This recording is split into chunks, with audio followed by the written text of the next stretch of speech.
authentic.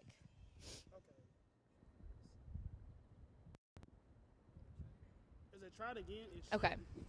Yes, Jonah, there was two things that were said over and over again to describe Annie.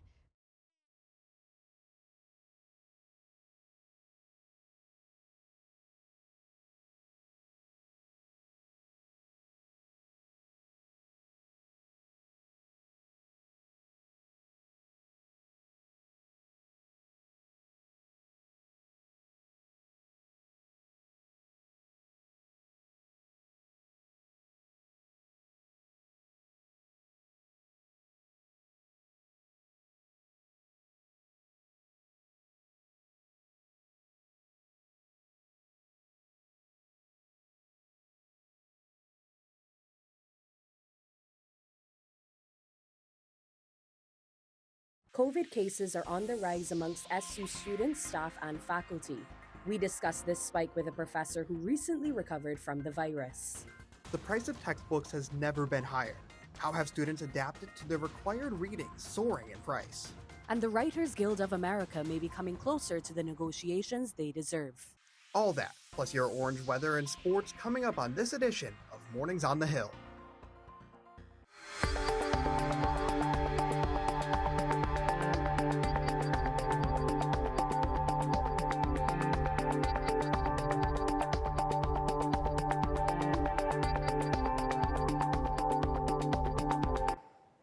Good morning, I'm Whitney Williams. Thanks again for joining us for another episode of Mornings on the Hill. And I'm Jonah Weintraub. Here's a look at today's top story. Our top story this hour, COVID has not gone away just yet. Our Kalia Butler joins us live with more information. Thank you, Jonah. Last Tuesday, Syracuse students received an email from the university on how to self-report a positive COVID test and other health protocols this fall. A university spokesperson has confirmed 124 active self-reported cases of COVID-19 among students, faculty, and staff. According to the CDC, 2.3% of all deaths in the U.S. last week were linked to COVID-19. And hospitalizations have reached up to 20,000 for the first time since March. However, Syracuse professor Elliot Lewis, who contracted COVID this summer, says we shouldn't be too concerned just yet. Professor Elliot Lewis contracted COVID-19 for the first time in August of 2023. After receiving both doses of the vaccine as well as a booster, Lewis says it felt like nothing more than a bad cold. Does the rise of COVID cases at SU concern you at all? It is something I think we have to watch, but now that we require faculty and students to be vaccinated, and we've seen that even if you do get it and you are vaccinated, it's not as a severe an illness as it was early on in the pandemic, where people were getting hospitalized and so forth. So I think it's at a much more manageable level now. When asked about a potential reemergence of a mask mandate, Lewis says he's not sure we are there just yet. I guess I would consider masking again if the need arose, but so far haven't gone there yet. Syracuse does have a COVID-19 database tracker. However, it has not been updated since the summer of 2022. Reporting live, I'm Kalia Butler for Mornings on the Hill. Textbook prices are a burden to many students. Bailey Tucker joins us live from Shine to tell us about how students are combating these costs. Thanks, guys. Balling on a college budget can be very tough, but once you take into account the cost of textbooks, it's nearly impossible. Syracuse student Justin Wilson could hardly believe his eyes when he saw the cost of his required textbook was almost $300. My immediate reaction was I have to find some kind of way to either get that price reduced or find it somewhere cheaper, because I just don't have that money to pay for that. Quick to find a solution, Justin checked out Chegg, a website that resells and rents textbooks. There, he found the exact textbook he needed for only $25.99. I checked Chegg for the first time for this semester, and I saw that book for about $25. The only caveat with that was it took about 3 weeks to ship, but to save over $200, I thought the 3 weeks was worth it. So The Education Data Initiative reported that in 2022, 25% of students said they worked extra hours to pay for their textbooks. 11% said they skipped meals in order to afford course materials. That just goes to show how, these publishers are price gouging college students.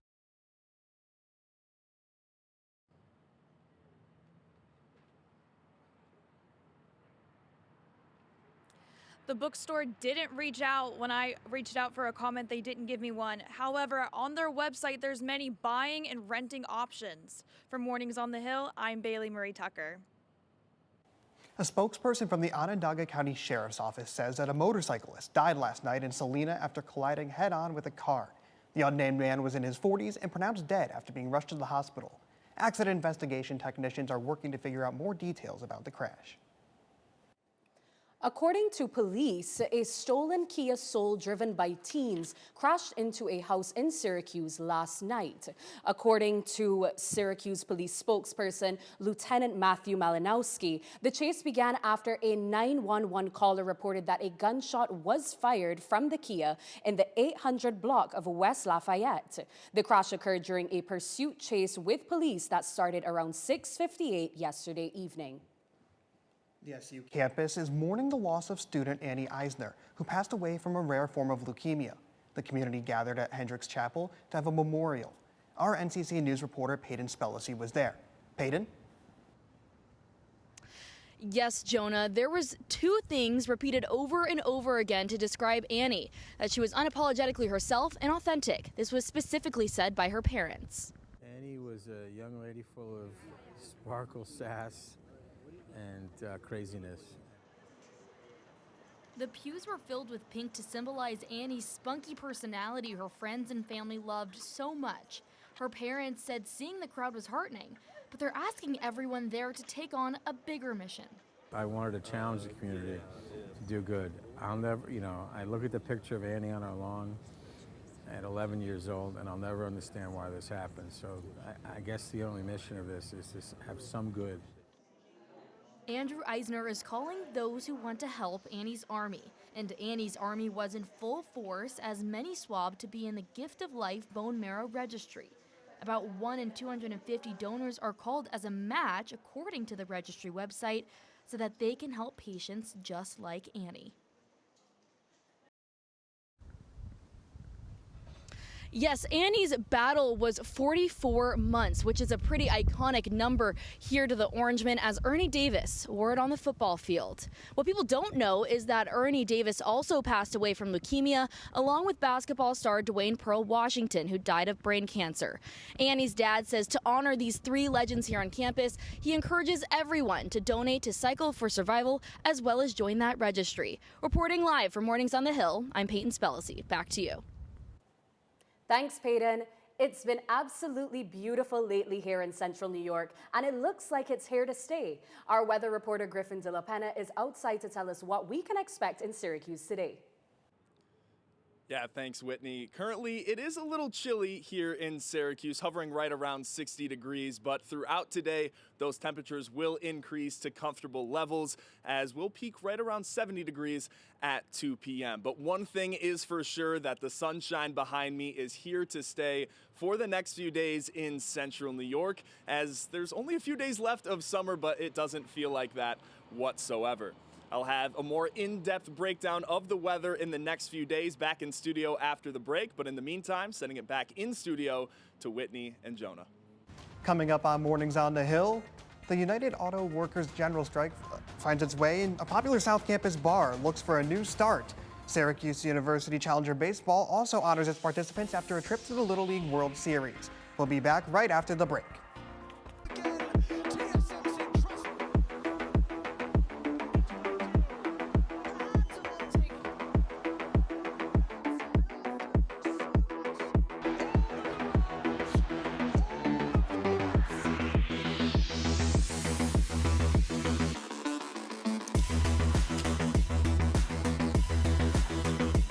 Welcome back to the Esports Juice Box, where we break down this week's news in esports into small digestible sizes for your easy consumption.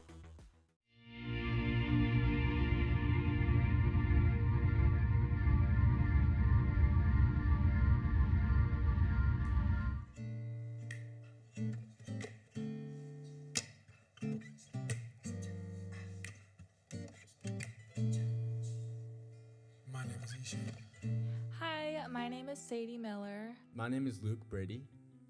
I go by St. Luke.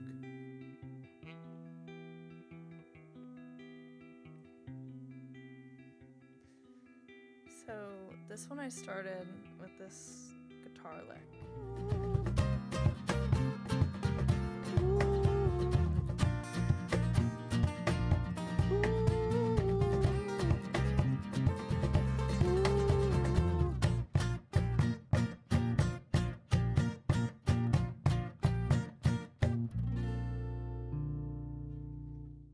Welcome back to Review Crew. On today's episode, we're going to review Everything Everywhere All at Once. Here's a trailer for Doctor Strange in the Multiverse of Madness. Let's talk about this movie now. Let's talk about it. I liked it a lot. I love Kick-Ass. There are parts of me that want to just go through frame by frame and see every single multiverse when they'd have those Yeah, flashes. the big flashes. Me too. Talented, funny, handsome. Tim, come on. You got it all, buddy. You're like my own person. Look who's talking. Come on. See you next week.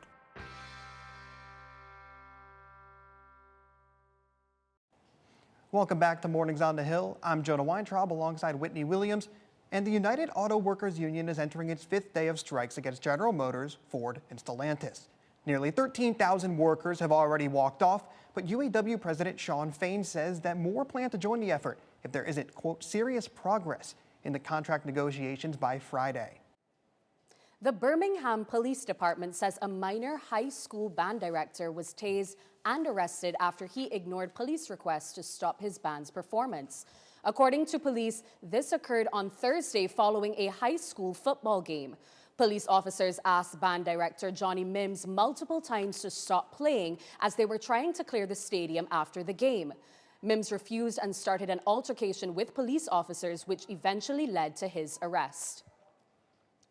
A ski lodge turned into graduate student bar and social hub on South Campus was pushed aside due to an increase in housing needs. Incomplete is now making a return after 3 years of being closed. Patricia Duong joins us live. Patricia?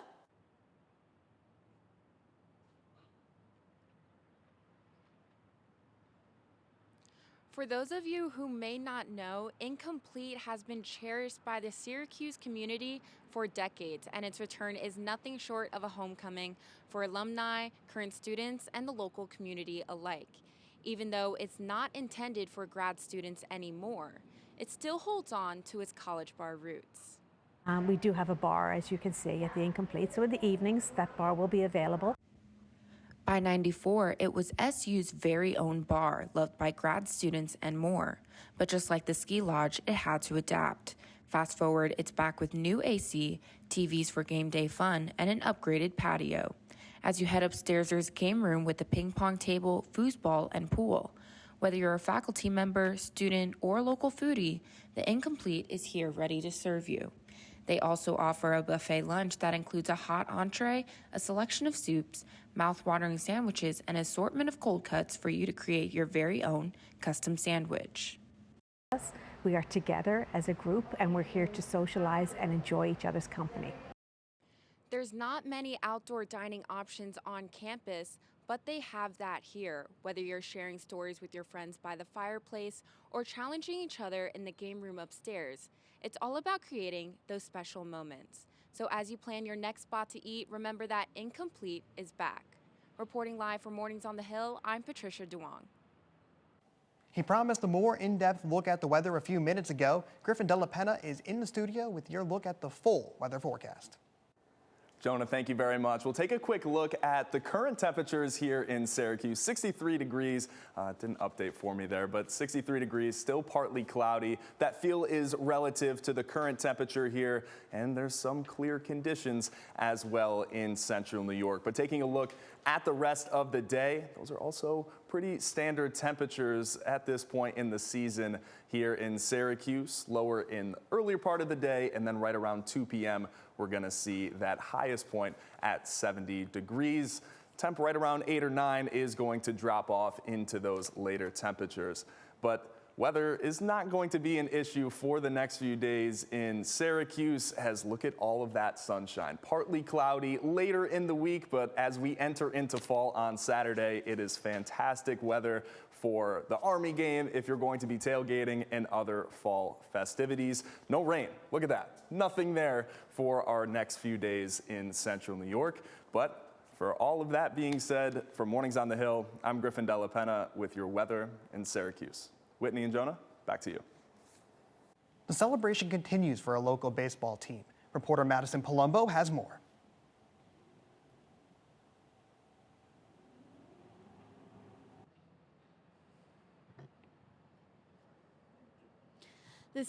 Thank you, Jonah. The Syracuse Challenger baseball team held their Champions Day at Carrier Park earlier this month. The athletes received recognition from local government officials for all their hard work and dedication this past season. The Syracuse Challenger baseball team is the largest baseball program in the world for children and adults with disabilities. In January, the Central New York team was selected, and Executive Director of Challenger Baseball, Dom Cambereri, shared the amazing news with players and their families. After a long season of practicing, the team traveled to the Little League World Series in Williamsport, Pennsylvania on August 26th. The Syracuse Challenger Baseball faced the challenger of Lancaster County Little League team from Lancaster, Pennsylvania. No score was kept, but a full game was played, and each athlete got a chance to shine. The game was followed by a celebratory barbecue. Although there may not be any more competition for the athletes, the celebration continues. Former Syracuse basketball player Eric Devendorf made a special appearance at Champions Day. Devendorf says how excited he was to be at the event. It's a no-brainer when they asked me to come and help out, so I'm just happy to be here and support. It's a great cause. It's a great opportunity for the kids and adults to get out there and play and in front of people. So it's just an awesome event.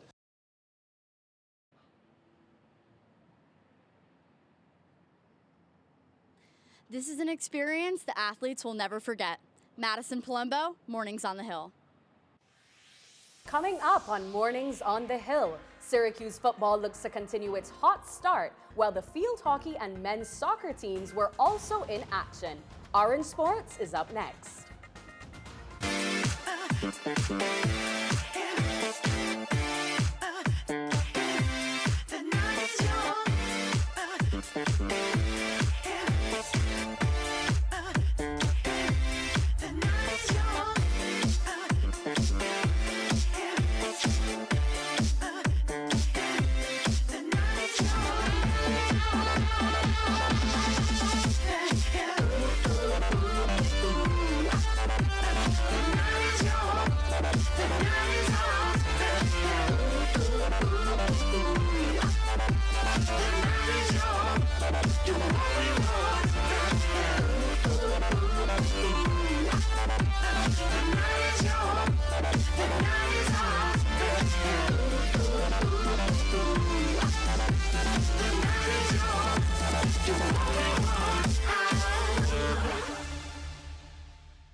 Welcome to an excellent episode of Live from Studio B.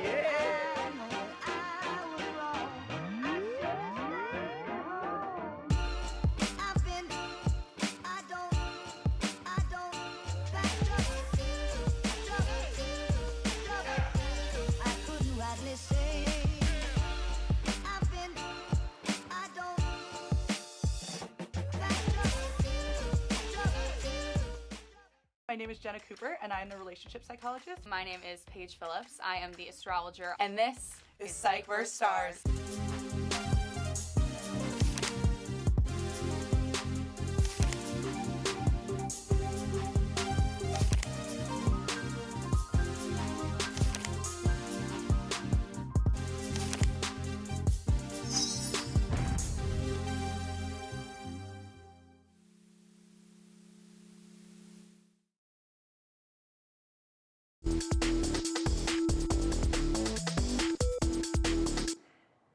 Pumpkin spice and apple cider are all things we love of fall, but the best of all is fall sports.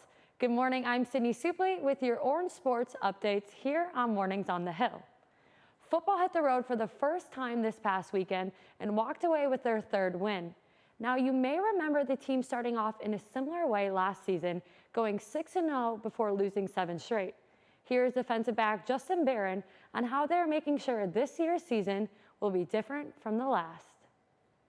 Knowing what it takes now, right? We started off so hot last year, you kind of lose focus, right? You start listening to what other people say, you hear all the outside noise, and now we're keeping it in the family, right? We're doing everything by the books, we're doing everything the way we're supposed to, and not changing our preparation week to week, and that's really important for us. Now to Anissa Williams and Michael Ostrowski for more on Syracuse sports. Thanks, Sydney. The number 6 Syracuse field hockey team is back on track after winning 5-1 to the Wagner Seahawks. This past Sunday was the Orange's first meeting ever with the Seahawks. By Emma Lofsted, junior Rebecca Desiderio takes the shot, allowing Wagner to be the first with points on the board. In the second quarter, Vonda Neuenhall makes a big hit, sending the ball soaring over the goalie, tying the score at 1. With 7 minutes left, DeVries dribbled past the Wagner defense before hitting a backhand off the post and in for a goal. Near the goal, we see DeVries once again collecting a rebound and for the second time, adding a goal to the scoreboard, setting up the Orange for a 3-1 halftime lead. Midway through the third quarter, DeVries pulls a hat trick, bringing the Orange to a 4-1 lead. For those who don't know what a hat trick is, it's when a player scores 3 goals in a row without the opposing team scoring. Late in the third quarter, Hattie Madden secured the Orange's win with 1 more goal. In the fourth quarter, Wagner had many attempts at the goal, but the Syracuse defense held up and had 2 saves. Charlotte DeVries scored her 3rd career hat trick and her first one ever at home. This Friday, Syracuse will play at home once again, going up against Virginia at 2 p.m. at the J.S. Coyne Stadium. That's it for field hockey. Now on to Mike with soccer. Thanks, Anisha. So field hockey isn't the only ranked team on campus, as number 7 men's soccer is also off to a scorching hot start to the new season. The Orange are continuing a streak of 19 straight games without a loss, and they look to extend that streak even further this week with a pair of games on the road, the first of which was Saturday at number 20 Wake Forest. Defending national champions in action down in Winston-Salem. They'd waste no time in this one. Just the second minute, Nicholas Kalowski, the sophomore striker, fires it past the netminder. His first goal of the season off the touch from Noah Singelman puts the Orange up early. But in the second half, Wake Forest responds. Sidney Parise on the penalty shot beats SU goalie Jason Smith to even the score at 1-1. That would end up being the final in this one, as after that first goal, the Orange did not manage another shot on goal the rest of the entire game. Then last night, the Orange went down the highway to face Cornell, and as they say, all good things have to end. The Big Red rallied in the second half with a pair of goals to end SU's program best 20-game unbeaten streak. The last time the Orange lost was in October of last year, also against their same in-state rivals. Grad transfer Felipe D'Agostini had the lone goal from SU. They return home Friday night at 7 to face Pitt. That's all for Ranked SU Sports. Back to studio with Sydney. Syracuse football returns to the Dome for back-to-back weekends. The Orange will face their last non-conference opponent, Army, this weekend. Kickoff will be at noon on Saturday. Until next week, I'm Sydney Suplee, and this is your Orange Sports Update. Still to come here on Mornings on the Hill, Jaleese Lian with all of your entertainment news. Stay with us.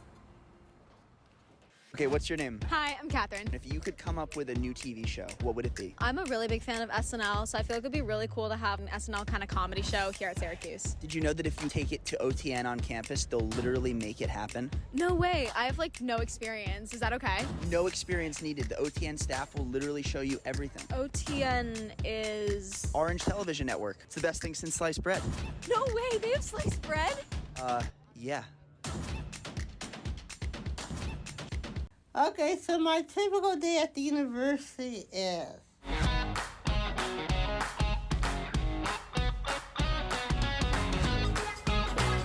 So you're doing your regular?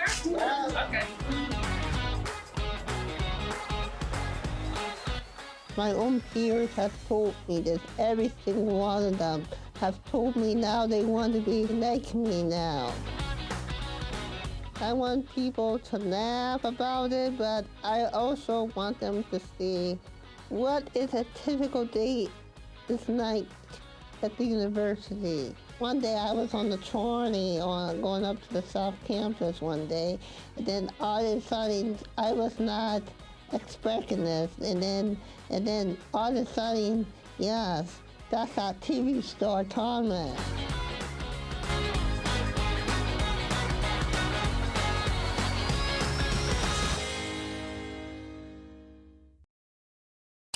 Welcome to an excellent episode of Live from Studio B. Yeah.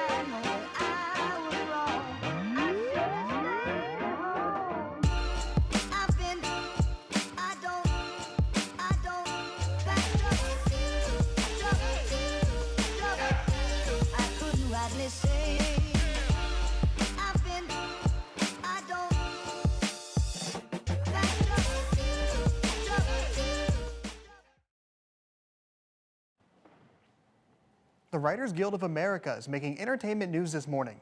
Jaleese Leanne has the latest. Thanks, Jonah. Good morning, Syracuse. I'm Jaleese Leanne with Mornings on the Hill, here to give you today's national entertainment news. The WGA may be coming closer to negotiations they deserve.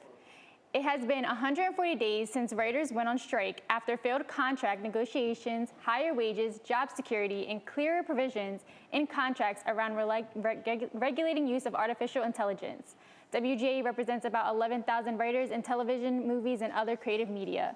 It is said that negotiations would resume after some TV shows received criticism for planning to return to air while strikes are ongoing. Now let's talk about Diddy Combs, the rapper, businessman, fashion designer, and music executive who revolutionized hip-hop with his work at Uptown Records and his creation of Bad Boy Records. He received the key to New York City the same day he released his first studio album 17 years ago.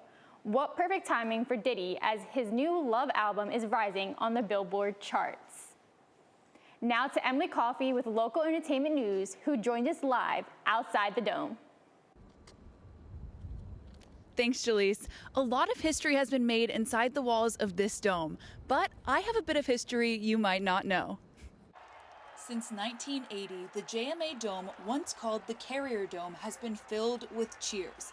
Some would say the cheers were enough.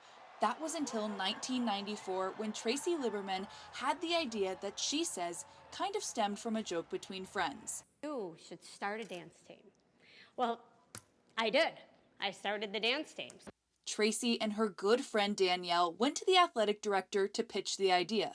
He loved the idea, but had a few stipulations. He's like, if you can find a coach and you do tryouts, I'll support it. They found a coach, did tryouts, and the dance team was born. The first show was none other than the halftime show for the Syracuse basketball team. The stakes were high and the nerves were even higher. The girls had no choice but to huddle up and encourage each other with some age-old advice. All right, let's just picture the entire dome right now in their underwear. We could definitely handle this if we think about that. Nerves turned into a standing ovation, and a team turned into a sisterhood that began with Tracy almost 30 years ago. I'm kind of silently humble about that because I'm like, not a lot of people know that I did that. Almost 30 years have come and gone, and Tracy isn't quite done pitching things to the athletic director. I wish and I hope that in years to come, maybe they'll bring out the seasons past. 30 years have come and gone, and it only seems right that a reunion is soon in sight. With your local entertainment news here on Mornings on the Hill, I'm Emily Coffey. Thank you, Emily. Now, if you're a Swiftie or part of the Beehive, this may be the best news you heard all day. America's largest newspaper chain, The Gannett, is hiring a reporter to exclusively cover Taylor Swift and Beyoncé for USA Today and The Tennessean. According to Gannett, the media company wants to capture both artists' growing legacy and the effect they have across the music and business worlds. The job listing says hired candidates can be paid up to 6 figures for the gig. That's it for us this Wednesday here on Mornings on the Hill. I'm Jonah Weintraub, and make sure to follow us on our social medias as well. I'm Whitney Williams. Thanks again for joining us, Orange Nation. We'll see you again next Wednesday.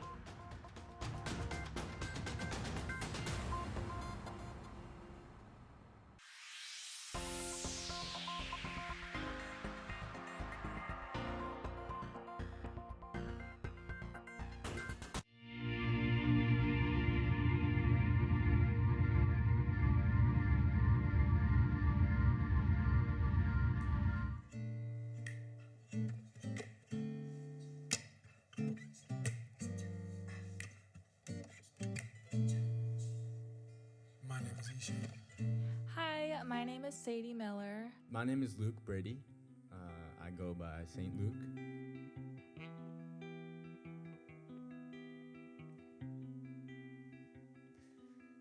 So this one I started with this guitar lick.